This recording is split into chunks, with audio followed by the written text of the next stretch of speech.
FD versus SIP कौन better है? अगर आपके पास 1 लाख है तो आप क्या करेंगे? फिक्स डिपॉजिट या एसआईपी? एक ऑप्शन आपको फिक्स और सेफ रिटर्न देगा, जबकि दूसरा ऑप्शन आपकी वेल्थ को कई गुना बढ़ा भी सकता है, लेकिन उसमें रिस्क भी है। गलत चॉइस की वजह से लोग लाखों रुपए का पोटेंशियल रिटर्न मिस कर देते हैं। इस वीडियो के एंड तक आप खुद डिसाइड कर पाओगे कि एफडी और एसआईपी में से आपके लिए कौन सा ऑप्शन बेस्ट है, तो वीडियो को एंड तक जरूर देखिए। हेलो दोस्तों, स्वागत है आपका फाइनेंस अड्डा में। अगर आप फाइनेंस, स्टॉक मार्केट और स्मार्ट इन्वेस्टिंग को सिंपल हिंदी में सीखना चाहते हैं तो चैनल को सब्सक्राइब जरूर करिए। चलिए शुरू करते हैं।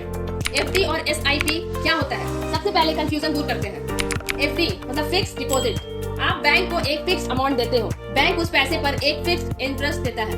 मैच्योरिटी के बाद आपको प्रिंसिपल और इंटरेस्ट दोनों मिल जाते हैं, यानी रिटर्न पहले से ही पता होता है। SIP systematic investment plan. SIP में आप हर महीने थोड़ा थोड़ा पैसा म्यूचुअल फंड में इन्वेस्ट करते हैं। ये पैसा मार्केट में इन्वेस्ट होता है, इसलिए रिटर्न फिक्स नहीं होता, लेकिन लॉन्ग टर्म में वेल्थ क्रिएट करने की पोटेंशियल ज्यादा होती है।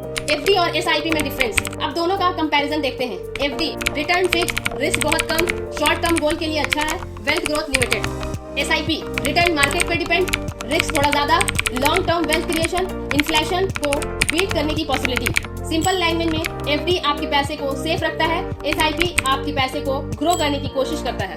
10,000 का एग्जांपल मान लीजिए, आप हर महीने 10,000 इन्वेस्ट करते हैं। अगर एफडी में एवरेज 7% एनुअल इंटरेस्ट मिले और एसआईपी में long term average 12% annual return मिले, 20 साल बाद एफडी में आपका पैसा स्टेडी पेस से बढ़ेगा, लेकिन एसआईपी में कंपाउंडिंग की वजह से अमाउंट काफी बड़ा हो सकता है। यही है कंपाउंडिंग इंटरेस्ट का मैजिक। ध्यान रहे, एसआईपी का रिटर्न गारंटी नहीं होता, मार्केट के हिसाब से कम या ज्यादा हो सकता है।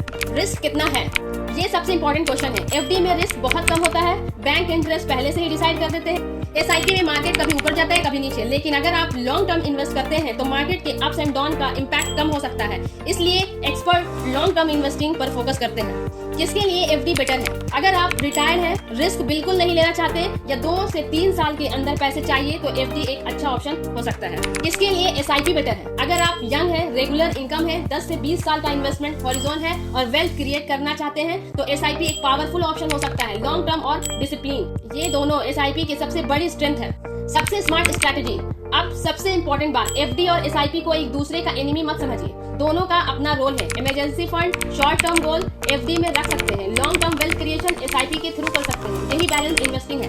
तो फ्रेंड, आज हमने सीखा एफडी क्या है, एसआईपी क्या है, दोनों में डिफरेंस, रिस्क, रिटर्न और किस इन्वेस्टर के लिए कौन सा ऑप्शन बेटर है। पैसा सिर्फ बचाने से नहीं बढ़ता, सही जगह और सही समय तक इन्वेस्ट करने से बढ़ता है। फाइनेंशियल फ्रीडम एक दिन में नहीं मिलती, लेकिन हर सही इन्वेस्टमेंट उसकी तरफ एक नया कदम होता है। अगर वीडियो पसंद आई हो तो लाइक जरूर करिए, शेयर करिए और फाइनेंस अड्डा को सब्सक्राइब करना मत भूलिए। कमेंट में बताइए आप एफडी पसंद करते हैं या एसआईपी और क्यों। Thank you for watching.